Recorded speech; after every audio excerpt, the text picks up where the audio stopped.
এই যে আপনার মাদক বলুন, তারপর হচ্ছে আপনার অস্ত্র বলুন, সবগুলো কিন্তু মেইন মার্কেট হচ্ছে ঢাকা। আমাদের এখানে মোহাম্মদপুরে জেনেভা ক্যাম্প নামে একটা জায়গা আছে। তো আমি বলতে পারি এটা হচ্ছে ঢাকার মূলত মাদকের পাইকারি বাজার। বিভিন্ন প্রকার মাদক এখানে আসার পর এখান থেকে বিভিন্ন জায়গায় সাপ্লাই হয়।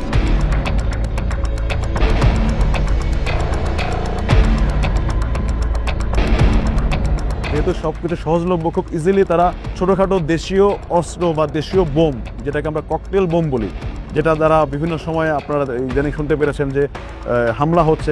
কিছুদিন আগে আপনার মগবাজার ফ্লাইওভার থেকে একটা ককটেল বোম থ্রো করে একজন নিরীহ লোক মারা গেছে। এই বোমগুলো খুব ইজিলি এইসব জায়গায় তারা বানাতে পারে, বানিয়ে তারা বিভিন্ন জায়গায় সাপ্লাই দেয়। ঢাকার মধ্যে যতগুলো এরকম ক্রাইম প্রন এলাকাগুলো আছে, মাদকের হাব বা আপনার ছোটোখাটো যে ককটেল বোম বা দেশীয় অস্ত্র তৈরির এবং বিক্রয় এবং সাপ্লাই দেওয়ার মূলত ওয়ান অফ দ্য হাব হচ্ছে এই মোহাম্মদপুর।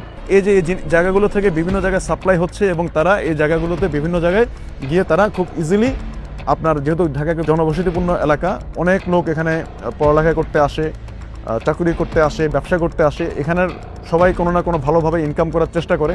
এই জায়গাগুলোতে তারা খুব ইজিলি লোকজনের উপর ভয়ভীতি প্রদর্শন করে তাদের কাছ থেকে সে চাঁদা আদায় বা ছিনতাই করে টাকা আদায় বা অন্যান্য সুবিধা তারা আদায় করতে পারে। আমাদের সাধ্যমতো চেষ্টা করে যাচ্ছি যাতে আমাদের লোকজন একটু স্বাচ্ছন্দ্যে চলাচল করতে পারে এবং এই মানে অপরাধ জগৎ থেকে একটু দূরে রাখতে পারে নিজেদেরকে।